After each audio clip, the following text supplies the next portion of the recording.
So we finally get a little bit of Verdansk news with some leaks that came out today. And I thought I'd let them settle for a little bit so we could talk about some of those things. It's set to return in Season 3, which we were kind of already aware of. We knew at the beginning of the year. We don't have 100% confirmation if it's day 1 of Season 3, which is like on the 20th or 21st or whatever the case is in March, or it'll be the mid-season, which will be like 3.5 to 4 weeks later, which would put it like mid-April, which would be kind of a ways out. That's not necessarily the beginning of the year. I guess technically it's still in the first half, but not really. The map is supposed to be similar to the OG Verdansk based off some of the leaks we're getting. And what they mean by OG would be that it's dam. It didn't get converted over to Summit. It's quarry, not the salt mines. And also Stadium is supposed to be accessible inside, but the roof is closed. So it's supposed to be like a little bit different than the original. Because if you guys remember the original, you weren't able to open any of the doors. It just kind of had those little loot crates around the outside edge of it with the buy station there. There were no zips to the top. So it looks like the roof is going to be closed, which is fine.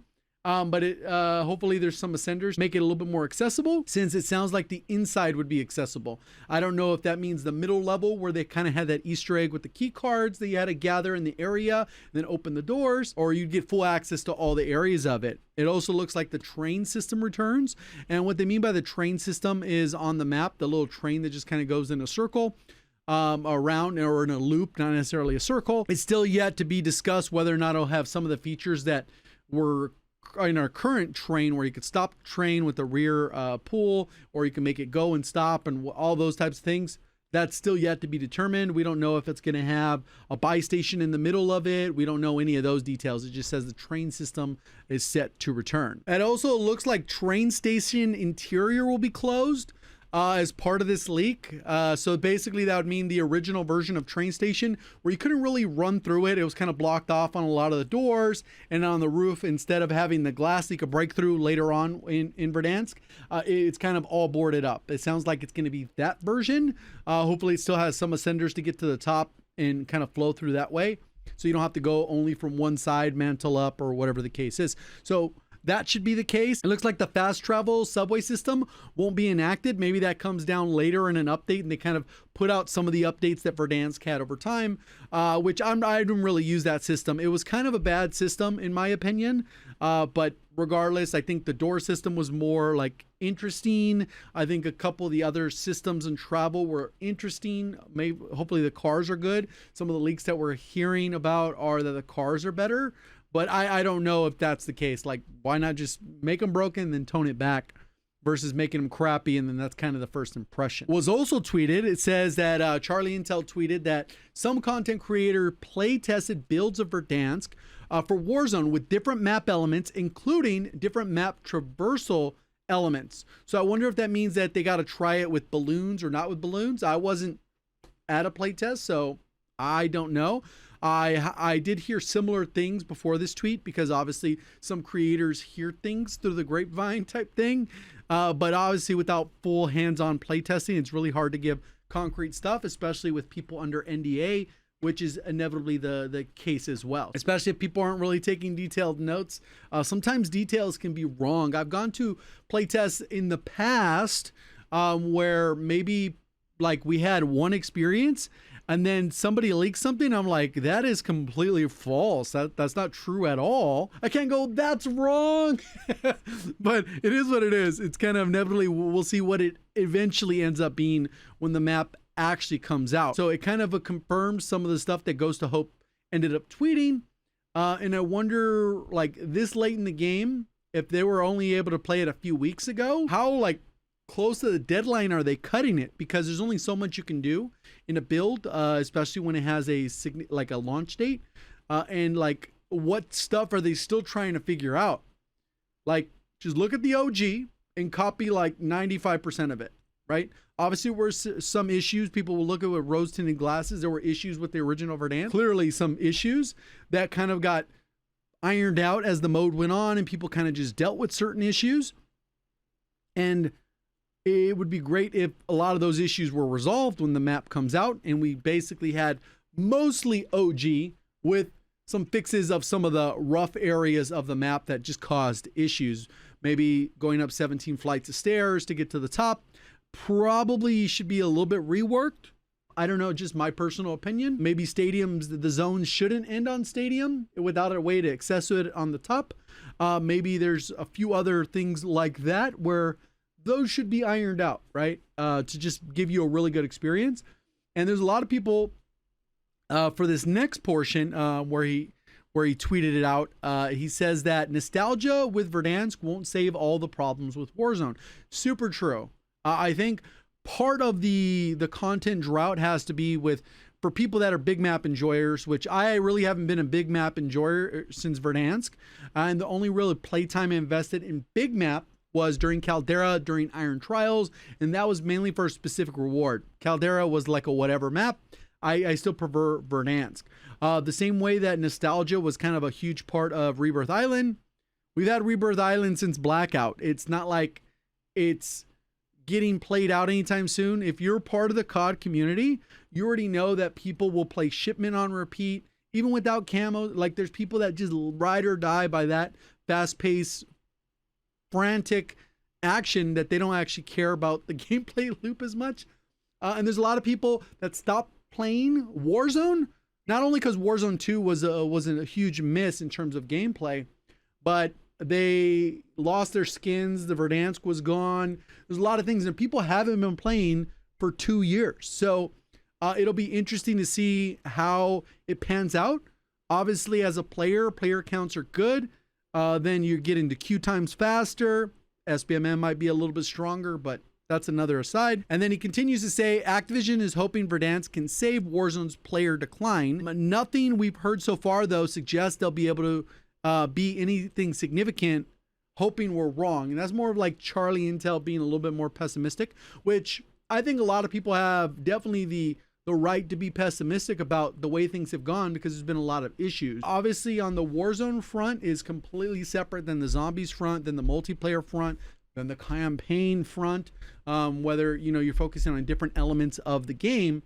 I feel like there's certain elements about Warzone right now that are in a decent spot, and then there's a few areas that just rub people the wrong way. The cheater situation, which they're banking on that they're going to fix with some Ricochet update in this update for season 3. Nobody should really have a lot of faith in them. Like, I don't even think they have a lot of faith in their own ability to accomplish that. But we'll go ahead and have to wait and see on that, because they've put a pin in it until season 3. The other part is new players coming back to the game. Leveling is incredibly slow. Not the player leveling. That's fine. That's usually a typical progression. You'll reach 55 in probably about 8 hours of playtime or something like that. It goes pretty quick. Even on the lower skilled players, maybe 12 hours or something like that, they'll probably pump out double XP. But the weapon leveling is super atrocious. So a couple ways to solve that. You either max everyone's levels out, which some people are against, some people are for, whatever. Or you make default loadouts, like on the default loadout section, which you normally don't use, make them actually good loadouts. And then when people come back, the friend can say, no, you could just use default loadout. They're hard meta. You don't even have to worry about like not having your guns leveled. And people will be like, all right, cool, dope. I'll just use that, level it up, and then you'll be able to build your own class at whatever point. But that is what it is. I think that's another huge miss. I know, like, a lot of people will be vocal about the movement, like they don't like Omni movement. Biggest issue I've heard is a little bit of the floatiness. Hopefully they make it a little bit more snappy, which I think they're perfectly able to do.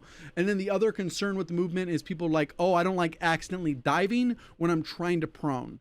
In the settings, you can make it to put it to slide only, and then that makes it so that you won't dive. And that just basically removes that, so that when you go to dive, it would just go prone and you would never dive. So that's a quick setting issue. Maybe like when they like bring on new players that'll be coming back to the game after multiple years, they can say that slide only would be like Verdansk 1 or whatever the case is, so that people understand that if you don't want to dive, it's either a skill issue or a setting issue. And you could either stop moving the stick and then go prone and you will not dive accidentally, or you change the setting and then that. So I think those are some of the issues that they'll have to address with onboarding new players coming back to the game that haven't played since the integration, that haven't played all of MW3, which is a pretty decent year for the most part, especially with all the content updates, camos, and those types of things. And then you have Warzone Warzone 2, which was a huge miss. Generally, the only people that really liked that year were the people that kind of got sucked into DMZ, which the game was kind of built around DMZ. And for the most part, DMZ started out okay, but it kind of just went downhill. It wasn't supported properly, and it ended up being a huge miss as the reason it didn't continue to get supported.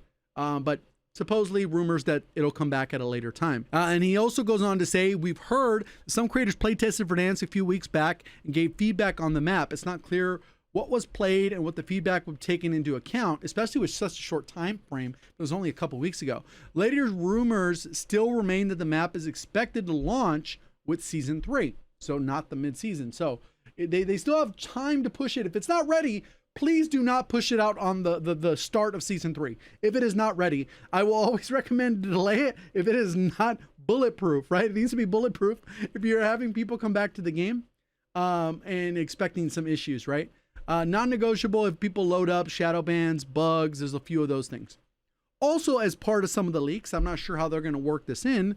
Maybe they'll have some separate events for Warzone to give you certain guns, but the Growl and the HDR are set to return.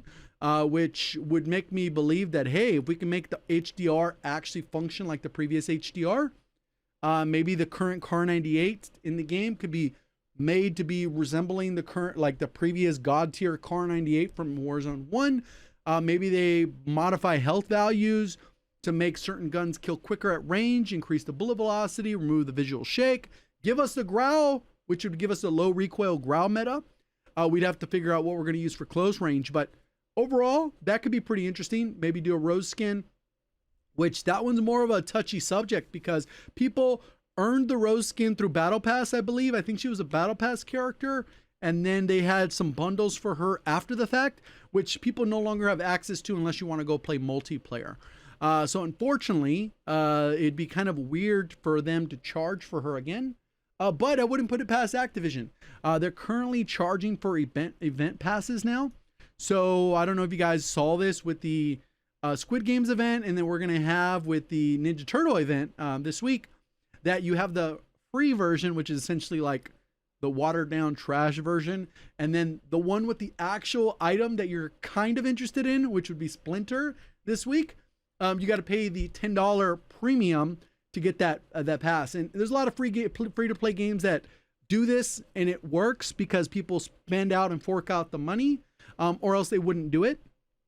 Other games have even taken it further, where you have the normal free, then you have the premium, the super premium, then the ultra premium, which give you more rewards, and all the top rewards include all the previous rewards. So I think COD will eventually get there. Hopefully they actually push their business model to free to play, but that's a whole other topic. I'm excited for Verdansk though. Obviously there's a little bit of a nostalgia element, but in terms of big map, I don't think any of the big maps we've had have come remotely close. Al Mazrah was okay, but Warzone 2's looting and movement held down that game pretty heavily.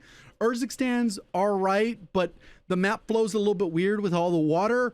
And then, you know, Caldera was Caldera. It just kind of missed so many marks off the rip, the vehicles with the airplane. I don't know. There's a lot of stuff that could be said, but I think we're looking forward to hopefully a new map dropping, and then some significant overhauls, especially since the mission has been to overhaul a lot of the issues that are biggest rub points for players, so that when they come back, it's a smooth transition into the game. And for people currently playing the game, they'll just end up with a better experience with buy station improvements, hopefully some loadout improvements. The way the attachments work, maybe the create a class, the pick 10 or whatever, however they want to figure it out to solve the problem. What plates or lack of backpack. There's a lot they need to do, but they're running out of time. I just thought it was worth talking about the leak and have a little bit of nostalgia of Verdansk gameplay in the background. Hopefully you guys enjoyed the video. See you on the next one. Thank you for watching. As always, have a great day.